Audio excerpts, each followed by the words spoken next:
여기 한국으로 스케줄을 소화하러 온 세계적인 할리우드 배우의 경호를 맡게 되었다는 미국 베테랑 경호원이 있습니다. 그리고 그는 세계적인 유명인을 본 한국인들의 태도에 이럴 수는 없다며 기겁을 하고 마는데요. 그렇다면 그가 대체 한국에서 어떤 경험을 했던 것일까요? 안녕하세요. 제 이름은 제이크입니다.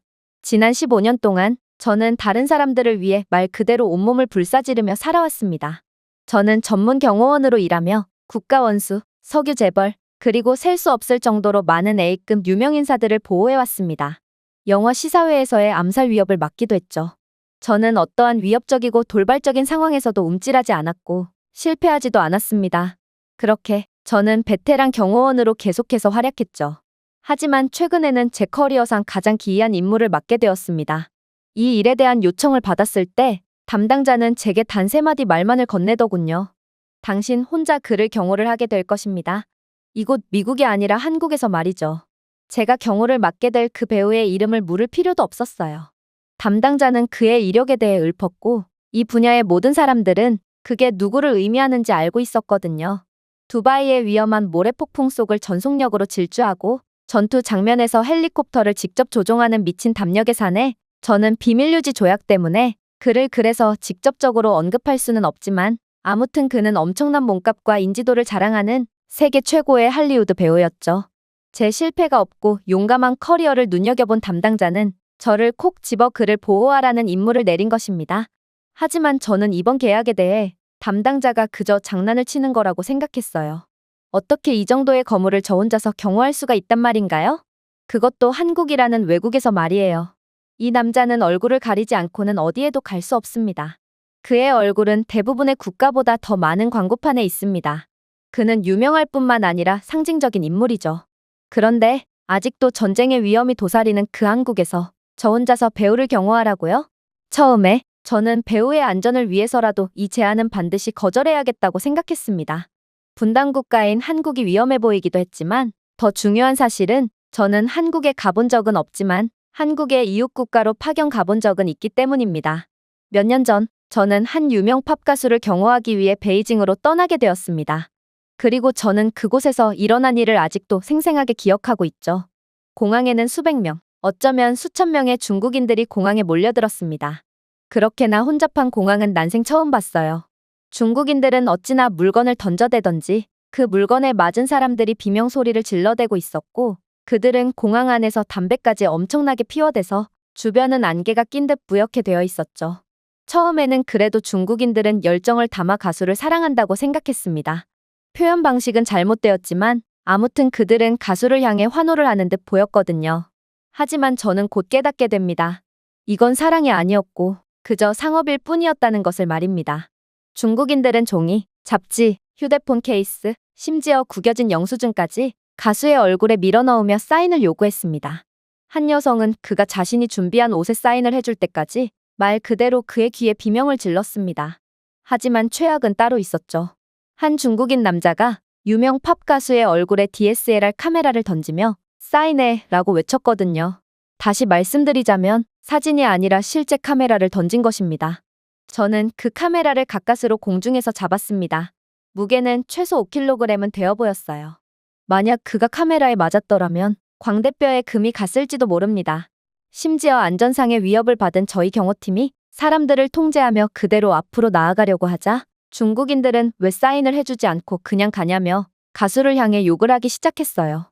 어느 순간 불쑥 주먹이 튀어나와 가수의 팔을 가격했습니다. 그들은 가수에게 폭행까지 가하면서 사인을 요청했던 것이죠. 이들은 정말로 팬심에서 우러나와 가수의 사인을 받고 싶었던 게 아니라 그저 사인을 받아서 판매하기 위해 가수에게 사인을 요청했던 것입니다. 그야말로 중국인들은 돈이 되는 일이라면 수단과 방법을 가리지 않았던 것이죠. 저희는 목숨을 걸고 공항에서 빠져나왔지만 일정을 소화하면서 마찬가지의 일이 계속해서 일어났습니다. 그들은 저희가 탑승한 차량을 막고 유리창을 때려 부수며 가수를 강제로 꺼내려고 했어요. 좀비떼 같은 중국인들의 돈을 위한 욕심에 가수는 크게 다칠 뻔했죠. 심지어 일정 소화를 위해 잠시 보도로 이동할 때도 기괴한 일은 계속해서 일어났습니다. 한 중국인 여성은 호의적으로 저희에게 접근하더니 이내 혼란을 틈타 가수의 재킷 주머니를 뒤지며 물건을 훔치려고 했거든요. 그들은 돈 앞에서 기꺼이 인간이길 포기하는 속물적인 사람들이었던 것입니다. 그렇게 일정을 소화하는 내내 저는 수많은 비명소리와 야유소리 때문에 저희가 일정을 소화하는 중인지 아니면 경매 시장에 온 것인지 헷갈리기 시작했어요. 수많은 경호 인력들은 수천 명의 이성을 잃은 중국인들 앞에서 아무것도 아닌 존재가 되어버렸고 저희 팀 모두와 가수는 목숨의 위협을 느낀 채 상처투성이가 되어 미국으로 간신히 복귀할 수 있었습니다.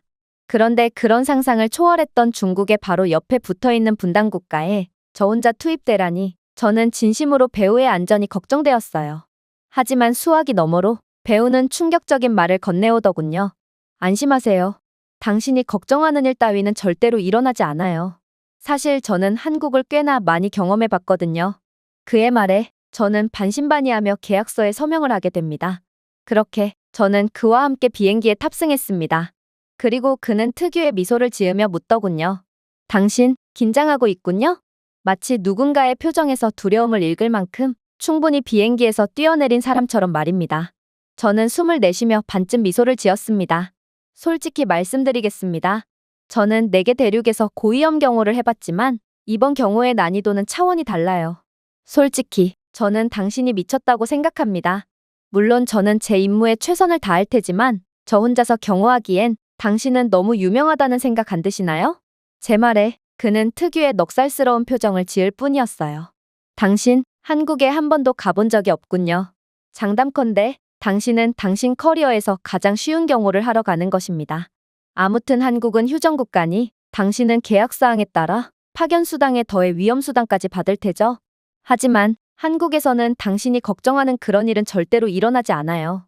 솔직히 저는 당신의 경호도 필요 없어요. 한국에 있는 5천만 명 모두가 유사시에 전부 다 저를 도와줄 텐데 제가 왜 경호원이 필요하겠어요? 그러나 저는 소속사와의 계약사항 때문에 어쩔 수 없이 당신과 함께 한국으로 향하는 것이죠. 그러니 긴장을 조금 내려놓으세요. 저는 전 세계의 배우 중에서 한국을 가장 많이 방문한 사람일 거예요. 저는 촬영이나 행사 때문에도 한국을 찾지만 개인적인 휴가를 보내기 위해서라도 한국을 자주 찾곤 하거든요. 비공식적인 경험까지 전부 따진다면 저는 확실히 한국을 가장 많이 방문한 외국인 연예인이에요. 한국인만큼 한국에 대해 잘 아는 사람이죠. 저는 여전히 그가 미쳤다고 생각했습니다. 그는 재미로 화물기 옆에 매달리는 사람입니다. 아무래도 두려움은 그에게 존재하지 않는 감정이라 이런 말을 하는 거겠죠. 그는 단순한 유명 배우가 아니었어요. 세상 돌아가는 것에는 전혀 관심이 없는 저희 할머니마저 그를 한눈에 알아볼 거예요. 하지만 그는 여전히 저보고 운이 좋다며 쉽게 돈을 벌어갈 거라며 장난스러운 웃음을 보낼 뿐이더군요. 그렇게 저희는 인천국제공항에서 입국 심사를 마쳤습니다. 본격적으로 움직이기 시작하자마자 저는 중국에서의 트라우마가 떠오르며 완전히 긴장한 채 주변을 살폈습니다. 그런데 공항 내부는 이상하리만큼 조용하더군요. 그 침묵은 섬뜩하게 느껴지기까지 했어요. 그때 한 남자가 제게 다가오기 시작했습니다. 그는 동양인이 맞긴 한 건지 분명 한국인이었지만 어깨가 상당히 넓었고 키도 경호원인 저만큼이나 크더군요. 한국인들은 다들 이렇게나 키도 크고 다부진 체격을 가진 건지 이건 동양인의 한계를 넘어선 기적의 모습이었습니다. 그런데 문제는 거구의 그는 수상한 검은 물체를 손에 들고 저희를 향해 똑바로 걸어오고 있었다는 것입니다. 그는 소리를 지르지도 웃고 있지도 않았어요. 그리고 제 본능은 비명을 질렀습니다. 그는 파파라치가 분명했어요. 그가 든 검은 물체는 아마 액션 카메라일 것이 분명합니다. 결국 저는 배우 앞으로 나서 팔을 내밀었습니다. 하지만 제가 그를 강하게 밀쳤을 때 그는 다부진 체격 때문에 그다지 밀리지도 않더군요. 반걸음도 안 밀렸어요. 베이징에서 가수에게 달려들다가 저 멀리 날아가 버린 허약한 중국인 파파라치와는 달랐습니다. 이 사람은 단단했어요. 땅에 발이 묶인 나무 같았어요. 한국인들은 다들 이렇게 강력하단 말인가요? 그런데 제가 밀친 뒤에 이 한국인의 반응이 더욱 가관이었어요. 그는 그저 서서 제 얼굴을 그대로 바라보며 진심이야 라고 말하는 표정을 지었거든요. 그때 그것을 알아차렸습니다. 그는 파파라치가 아니었고 어쩌면 제 옆에 누가 있는지도 인지를 못한 모양이었어요. 그리고 그의 손에 든 물건을 잘 보니 그건 액션 카메라가 아니었고 휴대용 선풍기였어요. 이 한국인은 제게 그대로 한 소리를 하려다가도 그제야 제 옆에 할리우드 배우가 있다는 것을 인지하자 꾹 참고 그대로 배우에게 살짝 고개를 숙인 후 이 상황을 이해했다는 듯 아무 말 없이 자리를 떠났습니다. 사진 요청도 없었습니다. 소리를 지르지도 않았죠.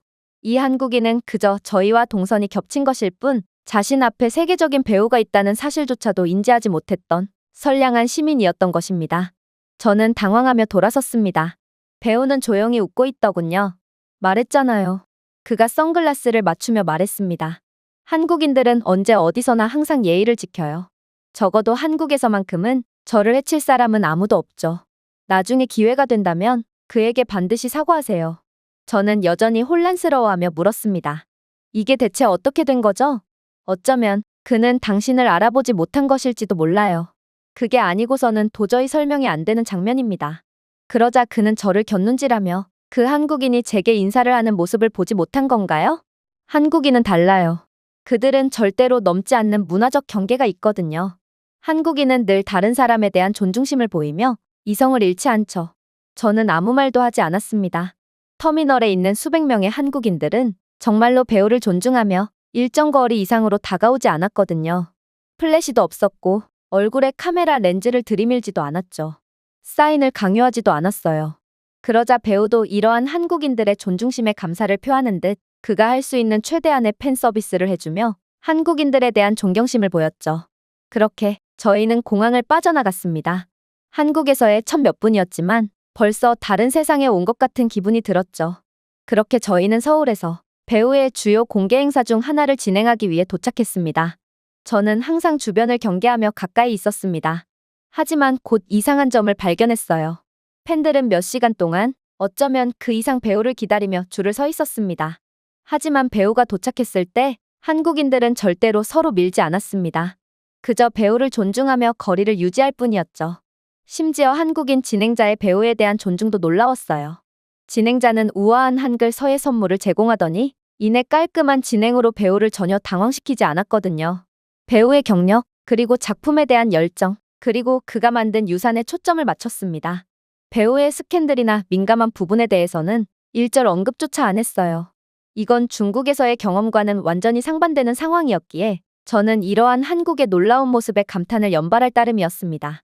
중국에서는 유명 인사의 작품에 대해서는 전혀 관심이 없었어요.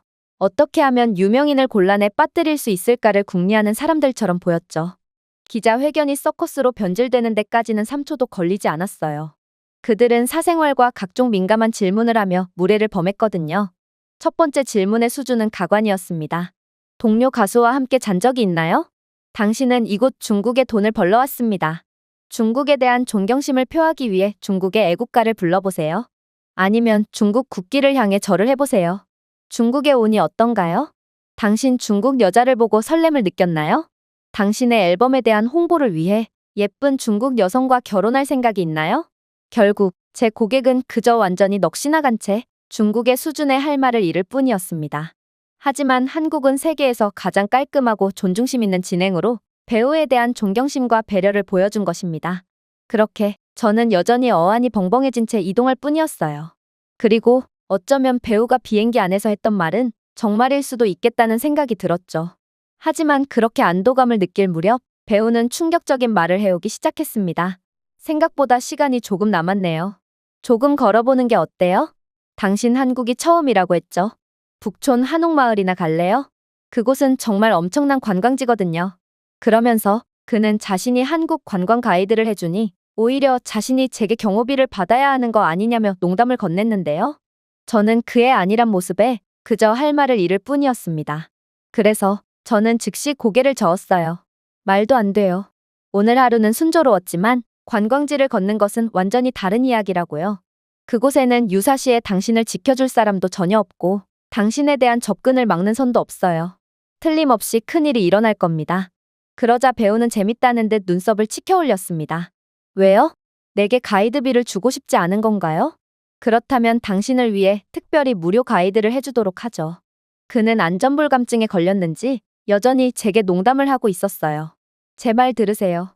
제가 베이징에서 경호 임무를 수행했을 때 무슨 일이 일어났는지 아세요? 가수는 행사 때문에 자금성에 가게 되었어요. 그런데 중국인들은 가수에 대한 더 나은 각도를 얻기 위해 동상에 올라가더군요. 중국인들은 자신들의 고대 유적을 밟고 올라가는 것을 서슴지 않았어요. 한 남자는 사진을 찍어서 판매하기 위해 연못에 뛰어들기까지 하더군요. 심지어 몇몇은 배우가 안전상의 이유로 자신들의 사인을 거절했다는 이유로 배우에게 폭력을 휘두르기까지 했어요. 그때 저희 경호팀은 20명으로 구성되었지만 중국인들의 떼거지의 숫자 앞에서 모든 경호는 무력화됐죠.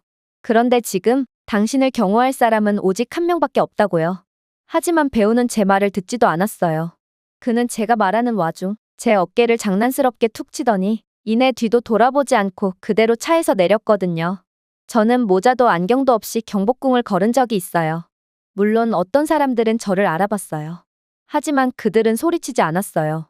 한국인들은 제게 정중하게 인사를 건넸고 제가 마음 놓고 그들의 문화를 관람할 수 있도록 도와주었죠. 한국인들은 늘 거리를 유지해 주었거든요. 그의 목소리에는 조용한 확신이 담겨 있었습니다. 제게 선택권 따위는 없었어요. 그렇게 저는 한숨을 내쉬며 그를 뒤쫓아갔죠. 하지만 그때 곧바로 돌발 상황이 일어났습니다. 아니, 정확히 말하자면 돌발 상황도 아니죠. 저는 이런 일이 터질 것을 예상했거든요. 유럽인이든 미국인이든 아무튼 외국인 관광객 그룹이 그를 발견했습니다. 그러고는 마치 사료를 본 강아지가 헐떡이는 것처럼 그대로 스마트폰을 들고 이성을 잃고 배우에게 달려오더군요. 그들은 고요함을 가르는 큰 목소리로 빠르게 저희 쪽으로 다가오기 시작했습니다. 본능이 시작된 것입니다. 저는 중국에서의 트라우마가 떠오르며 곧장 앞으로 나섰습니다. 하지만 그들을 막기도 전에 믿을 수 없는 일이 일어났습니다. 대학생도 채 되지 않는 2명의 젊은 한국 학생이 배우와 서양인 관광객 사이를 막아섰거든요. 그들 중 한 명은 유창한 영어로 정중하게 웃으며 말했습니다. 실례합니다. 그는 그냥 여기서 시간을 즐기려고 하는 거예요. 방해하지 마세요. 또 다른 학생은 위협적이지는 않지만 단호하게 팔을 벌렸습니다. 그의 공간을 존중합시다. 그러고는 다른 한국인들도 학생들을 도와 서양인 관광객들을 막아서기 시작했어요. 말도 안 되는 상황이었습니다. 배우가 제게 말했던 한국에서는 모든 사람들이 자신을 위해 나서줄 거라는 말은 정말로 사실이었던 것입니다. 결국 서양인 관광객들은 당황하며 뒤로 물러섰어요. 그들은 한국인들의 단호한 태도에 겁을 먹고 당신을 귀찮게 하려는 의도는 아니었어요. 어쩌면 저희가 생각이 짧았나 봐요 라며 뒤로 물러섰죠. 그리고 저희를 도와주러 온 한국인들은 배우에게 인사한 후 즐거운 시간 보내세요 라고 말할 뿐이었어요. 사진 촬영은 없었습니다. 소리 지르지도 않았죠. 그냥 배우가 즐거운 시간을 보낼 수 있도록 존중해 주었습니다. 그리고 배우도 이러한 자신에 대한 존중에 대한 감사를 표하려는지 그곳에 모인 한국인들 모두에게 아낌없는 팬 서비스를 해준 뒤 다시금 이동을 시작했어요.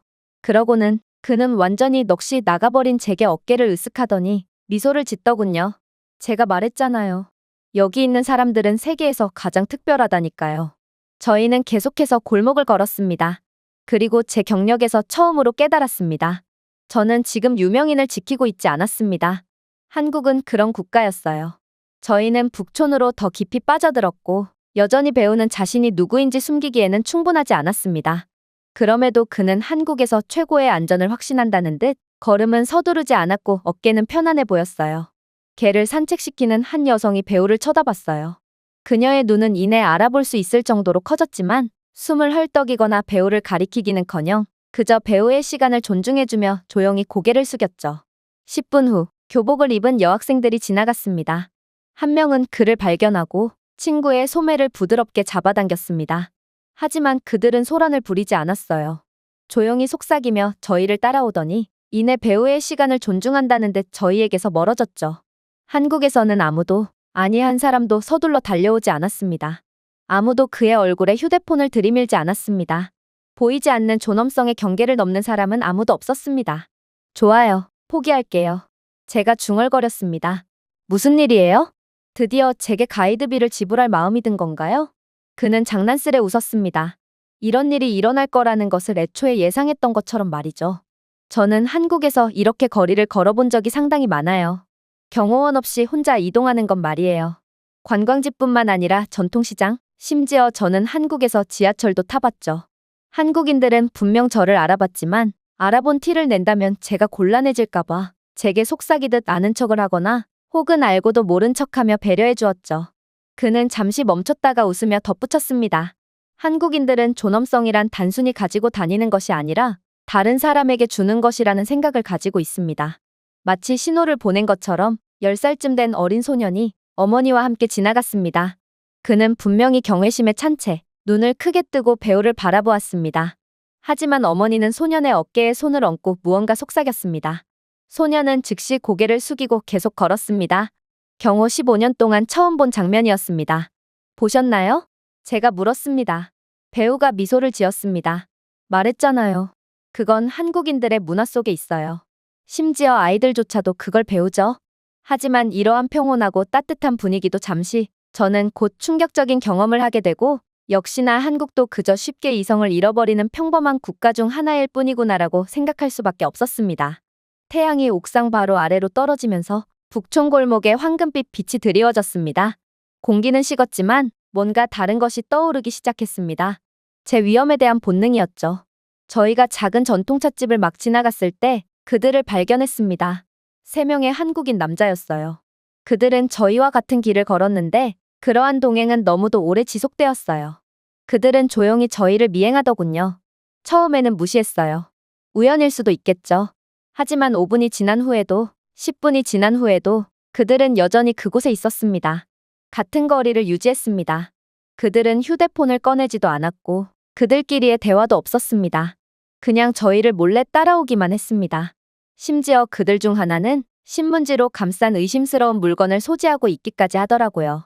제 본능은 그것은 흉기가 분명하다고 말해주고 있었습니다. 경호를 하다 보면 이런 일이 종종 일어납니다. 유명인은 늘 많은 돈을 소지하고 있다고 생각한 위험한 사람들이 흉기로 위협하며 귀중품을 뜯어내는 것이죠. 저는 긴장감을 느끼며 미묘하게 보폭을 조정했습니다. 속도가 느려지든 빨라지든 옆 골목으로 우회하든 그들은 변함없이 저희를 따라오더군요. 그들은 우리를 뒤쫓고 있었습니다. 의심의 여지가 없습니다. 그렇게 저는 그들을 떨쳐내기 위해 계속해서 경로를 변경하다가 결국 막다른 길에 돌입하고 말았습니다. 위기였어요. 어두운 길의 관광 경로에서 벗어나기까지 했기에 지나가는 사람도 없었거든요. 건장한 성인 남성 3명에 한 명은 흉기까지 소지하고 있는 상황. 제가 과연 그를 무사히 지킬 수 있을까요? 하지만 배우는 도대체 무슨 자신감인지 이러한 절체절명의 상황에도 전혀 개의치 않아 하더군요. 제가 주의를 줘도 마찬가지였습니다. 결국 저는 안전불감증에 걸린 배우의 악을 떼며 빠르게 돌아서서 가장 앞에 있는 한국인 남성을 제압할 준비를 마쳤습니다. 그리고 경계태세를 갖추자 저희를 따라오던 3명은 충격적인 반응을 보이더군요.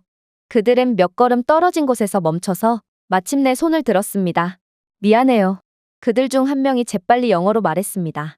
겁을 주려고 한 건 아니었어요. 저는 눈을 가늘게 떴습니다. 그럼 20분 동안 우리를 따라다니면서 도대체 뭐 하는 거예요? 그는 당황한 표정을 지었습니다. 우리는 팬이에요. 열렬한 팬이에요. 사진을 요청하고 싶었어요. 그럼 그냥 와서 요청하지 그랬어요? 이번에는 또 다른 남자가 약간 고개를 숙이며 대답했습니다.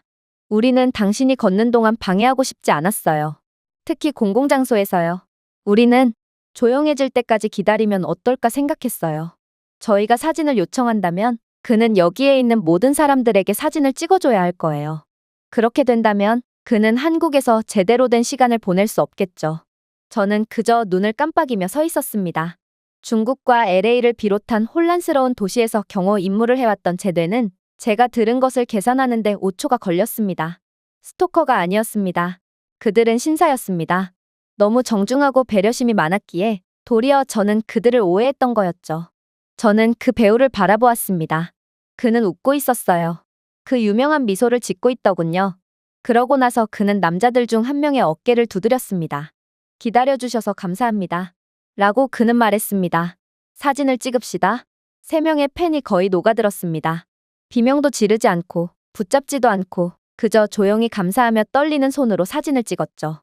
그러고는 흉기를 든 것처럼 보였던 남성은 이내 신문지 안에 들어있던 도자기를 꺼내더군요. 저희 아버지는 이곳 근처에서 도자기 공방을 운영하세요. 아버지 또한 당신의 열렬한 팬이시죠. 이건 아버지가 당신을 위해 만든 도자기예요. 아버지께서 당신이 작품 속에서 연기를 하는 모습을 떠올리며 만든 것이죠. 아버지는 늘 이 도자기를 당신께 직접 전해주고 싶다고 말씀하셨지만 상황이 상황이니만큼 제가 전해드리게 되었네요. 도자기를 공방에서 갖고 오느라 당신을 놓칠 뻔했어요. 그렇게 그들은 도자기를 건넨 후 떠났습니다. 그들이 떠난 후 저는 여전히 반쯤 충격을 받은 채로 서 있었습니다. 당신 이미 알고 있었군요? 제가 물었습니다. 그냥 궁금했어요. 그들이 대체 언제 제게 말을 건넬까를 말이에요. 그런데 예상대로 사람들이 없는 곳에서 제게 말을 걸더군요. 역시나 한국인들은 너무나도 예상하기 쉬운 사람들이에요. 왜냐하면 그들은 세계에서 가장 배려심이 깊고 시민의식이 높은 사람들이거든요. 세계에서 가장 따뜻한 사람이 어떻게 행동할까를 예상하는 건 너무도 쉬운 일이죠. 저는 감동을 받았지만 투정을 부려봤습니다. 제게 말해줄 수도 있었잖아요.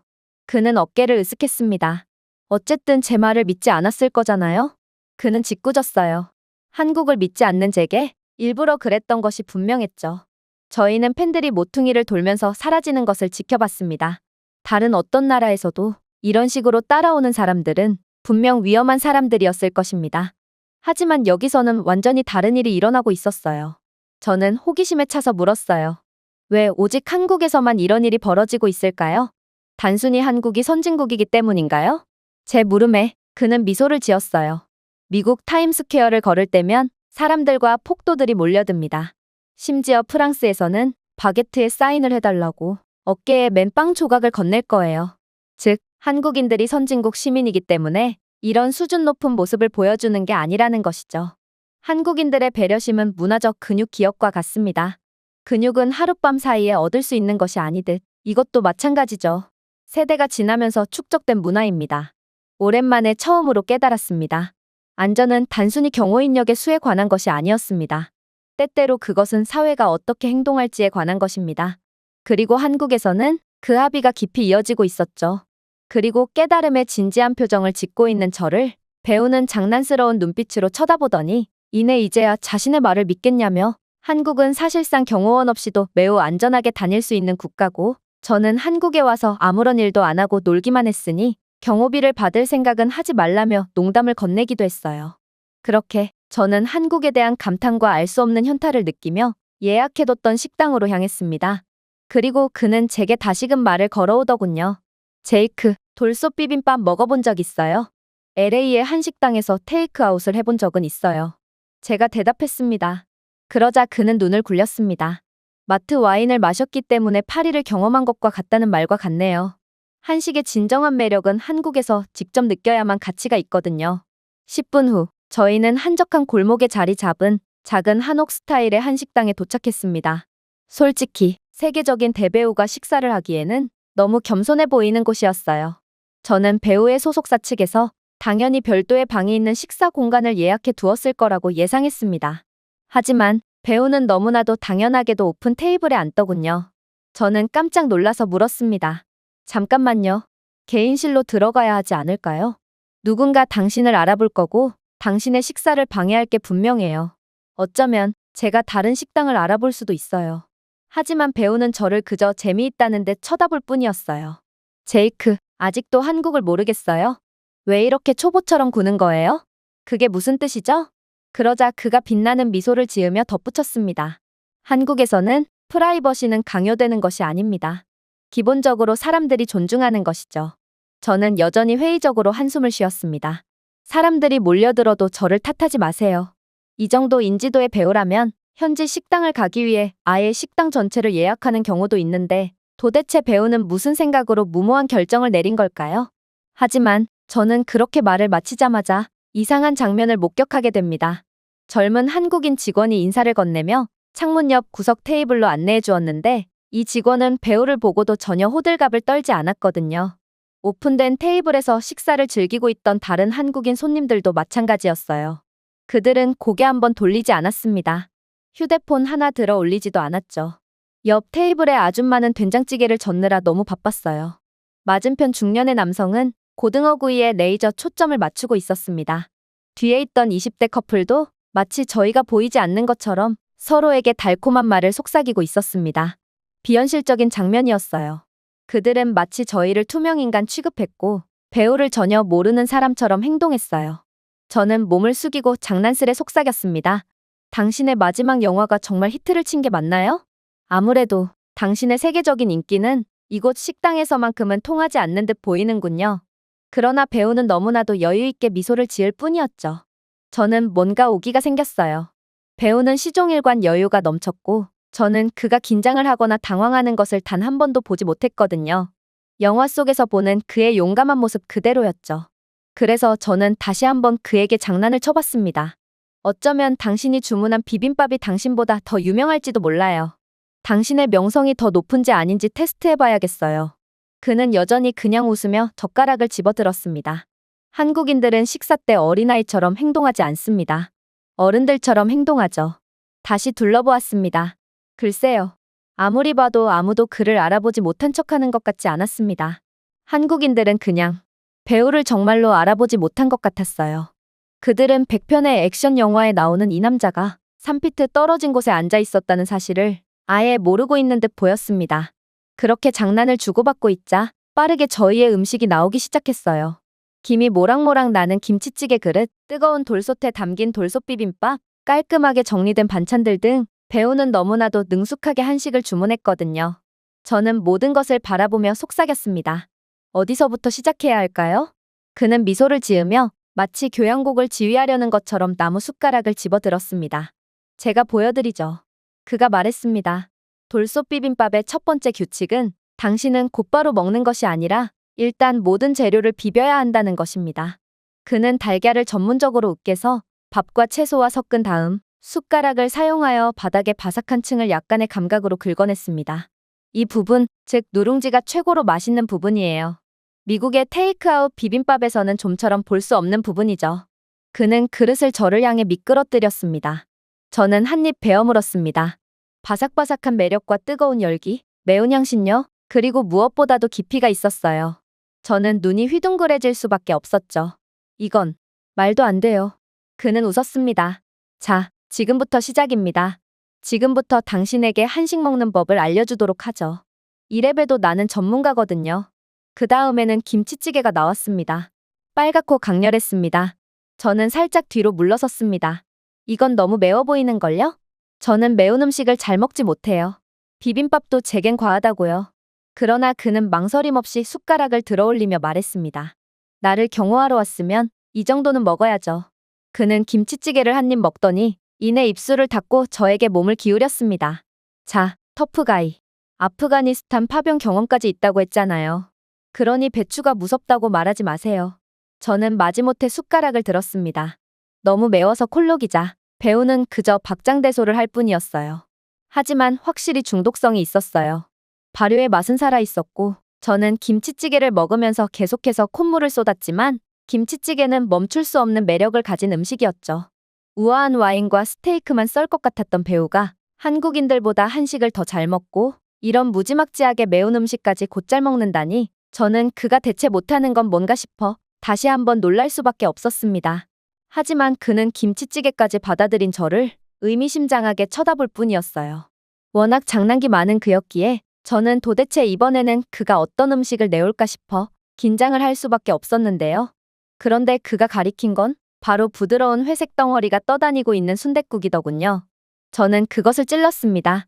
이게 정확히 뭐죠? 돼지 내장 수프라고 그는 말했습니다. 너무 깊이 생각하지 마세요. 새우젓을 넣고 양념장을 넣고 얇게 썬 마늘을 떨어뜨린 다음 그대로 즐기면 돼요. 그러고 나서 그는 그것만으로는 충분하지 않다는 듯이 생마늘을 통째로 집어 쌈장에 담근 다음 사탕처럼 입에 넣었습니다. 그거 그냥 생으로 먹었어요? 저는 믿을 수 없다는 듯이 물었습니다. 그는 그저 고개를 끄덕이며 포도처럼 씹었습니다. 마늘은 체력에도 좋아요. 면역 체계도 좋아지죠.